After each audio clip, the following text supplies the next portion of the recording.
ప్రభావం గాక. ప్రతిబింబులారా, మూడు రకాలైనటువంటి క్రైస్తవ పోరాటాల గురించి తెలుసుకున్నాం. మూడు రకాలైనటువంటి క్రైస్తవ పోరాటాలు కలవు. క్రైస్తవ ప్రపంచంలో మూడు రకాలైన క్రైస్తవ పోరాటాలు కలవు. కాబట్టి ప్రతిదేవుని సంగమా ఒక్కొక్క అంశాన్ని నేను తెలియజేస్తాను, చాలా జాగ్రత్తగా.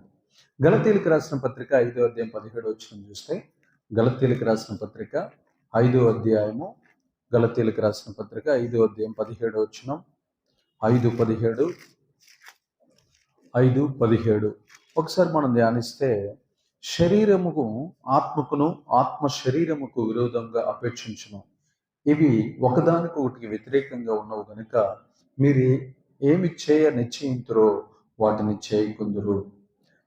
చూడండి ప్రియదేవుడా, క్రైస్తవ జీవితంలో మూడు రకాలైన పోరాటాలు కలవు. మొట్టమొదటి పోరాటం దేంతో అంటే శరీరంతో. చెప్పడమా? శరీరంతో. ఈ శరీరంతో చేసే పోరాటానికి మరొక పేరే అంతర్గత పోరాటం. గట్టిగా చెప్పాలి, అంతర్గత పోరాటం. చెప్పండి గట్టిగా, అంతర్గత పోరాటం. అంటే ఈ అంతర్గత పోరాటంలో రెండు రకాలైనటువంటి శక్తులు ఉంటాయి. ఒకటి శరీరం అనే శక్తి, రెండోది ఆత్మ అనే శక్తి. మొదటిది ఏ శక్తి? శరీరం అనే శక్తి. రెండోది ఆత్మ అనేటటువంటి శక్తి.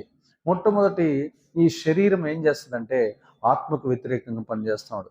రెండోది ఆత్మ దేనికి వ్యతిరేకంగా పనిచేస్తుందంటే శరీరానికి వ్యతిరేకంగా పనిచేస్తున్నాడు. కాబట్టి మనం ఏదైతే చేయాలనుకుంటున్నామో అది చెయ్యనీయకుండా ఆపుతూ ఉంటే ఆ రెండు. మనం ప్రార్థన చేద్దామంటే చెయ్యనీయదు శరీరం. మనం ఉపవాసం ఉందామంటే ఉండనీయదు శరీరం. మనము దేవుణ్ణి సేవిద్దామంటే స్తుతించనీయదు, ఆరాధనించనీయదు ఏంటిది? శరీరం. అలాగనే ఆత్మ ఏం చెప్పుద్దంటే, నేను బాగా భోజనం చేస్తానంటే వద్దు అంటది. నేను బాగా నిద్రపోతానంటే వద్దు అంటది. నేను బాగా వ్యభిచార క్రియలు చేస్తాను, లోక సంబంధంగా తిరుగుతానంటే వద్దు అంటది. నేను బాగా నటిస్తాను అంటే వద్దు అంటది. అంటే ఈ యొక్క శరీరము, ఈ ఆత్మకి మధ్య, ఈ రెండిటికి మధ్య క్రైస్తవ జీవితంలో ఒక పోరాటం జరుగుతుంది. ఈ పోరాటమే అంతర్గత పోరాటం. చెప్పండి, అంతర్గత పోరాటం. ఈ పోరాటం యవనస్తులైన మీరు బాగా అర్థం చేసుకోవాలి.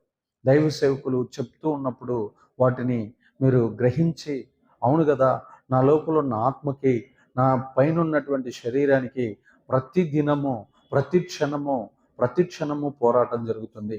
ఈ పోరాటంలో నేను విజయం సాధించాలి.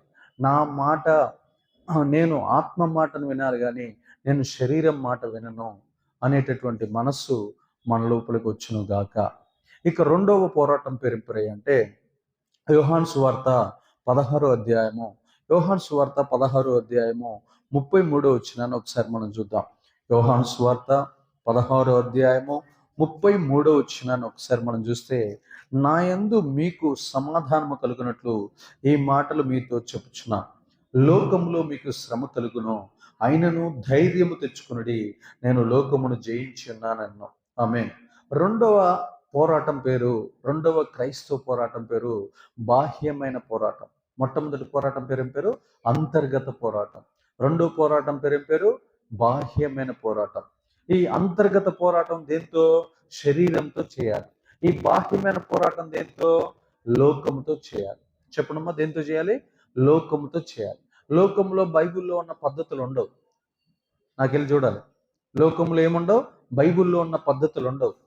బైబిల్లో ఏమంటాడు? యెహోవాను, నన్ను తప్ప ఎవరిని ఆరాధించకూడదు అంటారు. మరి లోకం అంతా ఎవరిని ఆరాధిస్తుంది? ప్రకృతిని ఆరాధిస్తుంది, సృష్టిని ఆరాధిస్తుంది. తర్వాత పుట్టలను, చెట్టులను, గుట్టలను, రాళ్లను, రప్పలను ఆరాధిస్తుంది. వాళ్ళ కోసం అనేక రకాలైన సాంప్రదాయాలు, పద్ధతులు పెట్టుకొని ఉన్నారు. వారి కోసం అనేక రకాలైనటువంటి ఆచారాలు పెట్టుకున్నారు. వారి కోసం అనేక రకాలైన నియమాలు పెట్టుకున్నారు. వారి కోసం అనేక రకాలైనటువంటి వస్త్రధారణ, అలంకరణలు పెట్టుకున్నారు. అయితే మనము దేంతో పోరాటం చేయాలంట? బహిర్గత యుద్ధం దేంతోటి? లోకముతో. ప్రతిరోజు మనల్ని ఏం చేస్తుందంటే పాపం చేయడానికి ప్రేరేపిస్తూ ఉంటారు. ప్రతి నిమిషం లోకం మనల్ని ఏం చేస్తుంది? పాపం చేయడానికి మనల్ని పిలుచుకొని పోతూ ఉంటారు. బంధువుల రూపంలో, చుట్టాల రూపంలో, స్నేహితుల రూపంలో, అనేక మంది ఆప్యాయతల రూపంతో మన దగ్గరకు వచ్చి దేవుని ఆజ్ఞలు బద్దలయ్యేటట్టు చేస్తూ ఉంటారు. దేవునికి మనల్ని దూరం చేసేటట్లు చేసి వారి వైపు ఆకర్షించుకుంటూ ఉంటారు. కాబట్టి ఈ లోకముతో బహిర్గత యుద్ధం మనకి ప్రతిరోజు తప్పనిసరి. మా దేవుడు ఏం చెప్పిండో అదే మేము వింటాం, కానీ ఆ తర్వాతే మేము ఆ, మీ యొక్క బంధుత్వము మీదేదైనా అని ఖచ్చితంగా బల్లగుద్ది చెప్పినప్పుడే మనం లోకం పైన గెలుస్తాం, కానీ లేకపోతే లోకం పైన మాకు జయం అనేది రాదు. అందుకనే మీ లోకంలో మీకు శ్రమ కలుగును, అయినను మీరు ధైర్యము తెచ్చుకుని నేను లోకమును జయించి ఉన్నాను అని యేసు ప్రభువారు చెప్తున్నారు. లోకంలో మనకేం కలుగుతుంది? శ్రమ. బొట్టు, గాజులు, పూలు ఇవన్నీ తీసేసినప్పుడు అందరూ ఎగతాళి చేస్తారు, అవమానపరుస్తారు, అన్ని రకాలుగా హింసిస్తారు, వేధిస్తారు, గాయపరుస్తారు. అయినా మీరు శ్రమపడండి, నేను లోకాన్ని జయించి ఉన్నాను, మీరు కూడా జయిస్తారు. లోకాన్ని ఎప్పుడైతే జయిస్తారో మీకు గొప్ప ఘనత, క్రైస్తవులనే ఘనత, అబ్బా వాళ్ళు దేవుని బిడ్డలనే ఘనత, నా యొక్క కుమారులు కుమార్తెలనే ఘనత మీకు వచ్చును గాక. ఇక మూడో దాని పేరు చూడండి ప్రియదేవుని బిడ్డలారా, ఎఫెసీయులకు రాసిన పత్రిక 6వ అధ్యాయము, ఎఫెసీయులకు రాసిన పత్రిక 6వ అధ్యాయము 12వ వచనాన్ని ఒకసారి మనం చూద్దాం. ఎఫెసీయులకు రాసిన పత్రిక 6వ అధ్యాయం 12వ వచనము, ఏలయనగా మనం పోరాడున్నది శరీరులతో కాదు కానీ ప్రధానులతోనూ అధికారులతోనూ ప్రస్తుత అంధకార సంబంధులకు లోకనాథులతోనూ ఆకాశమండలమందున్న దురాత్మల సమూహముతోనూ పోరాడుచున్నాం. అయితే మనం పోరాటం చేసే దేనితోటంట? అపవాదితో. ఇది ఇది మూడో రకమైనటువంటి పోరాటం. క్రైస్తవుని యొక్క మూడో రకమైన పోరాటం ఏంటంటే నరకప్రాయమైనది. చెప్పండమ్మా, ఎలాంటిది ఇది? నరకప్రాయమైనది. ఈ నరకప్రాయమైనటువంటి పోరాటం ఎట్లా ఉంటుందో తెలుసా?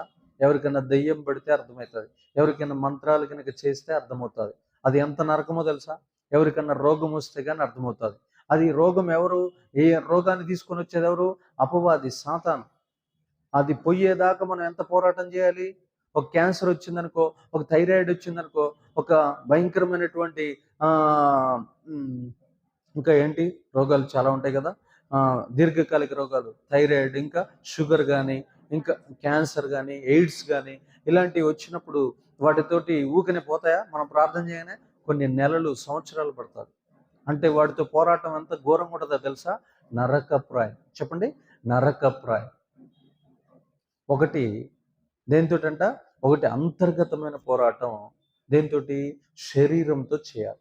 రెండోది బహిర్గతమైన పోరాటం, లోకంతో చేయాలి. లోకంతో చేయాలి. లోకంలో ఇష్టం వచ్చినట్లు డ్యాన్స్లు వేస్తూ ఉంటారు. లోకంలో పండగలప్పుడు ఏం చేస్తూ ఉంటారంటే ఇష్టం వచ్చినట్టు పాపం చేస్తూ ఉంటారు. కానీ మనం లోకంలో అట్లా ఉండొచ్చా? లోకంలో ఏదో ఒక పండగలో పురుషులు స్త్రీలు కలిసి వారు శరీరాలు తాకేటట్లు ఇష్టం వచ్చినట్లు పండగలు చేసుకుంటారు. మనం అలా చేయొచ్చా? చేయకూడదు. మన యొక్క దేహము పరిశుద్ధతతో నింపబడి ఉండాలి. అలాగా లోక ఆచారాలతో మనం యుద్ధం చేయాలి. మూడోది ఏంటంటే సాతాను మన ఇంట్లోకి వస్తాడు.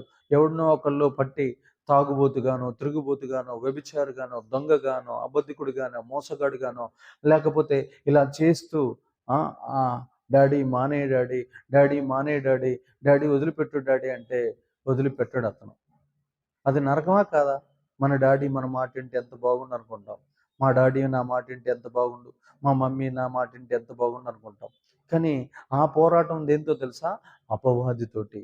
అది నరకప్రాయమైనటువంటిది. ఈ మూడు రకాలైన పోరాటాలపైన దేవాతి దేవుడు మనకి గొప్ప ఘన విజయం ఇచ్చును గాక. ఈ మూడు రకాలైన పోరాటాలు మనం తెలుసుకొని వాటిల్లో యవనస్తులైన మీరు గొప్ప విజయాలు సాధించాలని కోరుకుంటూ, బలంగా ప్రార్థన చేసుకుంటూ, బలంగా ఉపవాసాలు వండుకుంటూ, బలంగా ప్రార్థన చేసుకుంటూ, బలంగా వాక్యం ధ్యానించుకుంటూ, బలంగా దేవుణ్ణి స్తుతించుకుంటూ, బలంగా దేవుణ్ణి ఆరాధిస్తూ, మన మీదకి వచ్చినటువంటి సమస్యలు విజ్ఞాపనలు చేస్తూ, ఈ మూడు పోరాటాల్లో మనం అంతిమ ఘనమైన విజయాలు సాధించి వర్ధిల్లదము గాక. దేవుడి మాటలను దీవించి స్థిరపరచును గాక. ఆమేన్.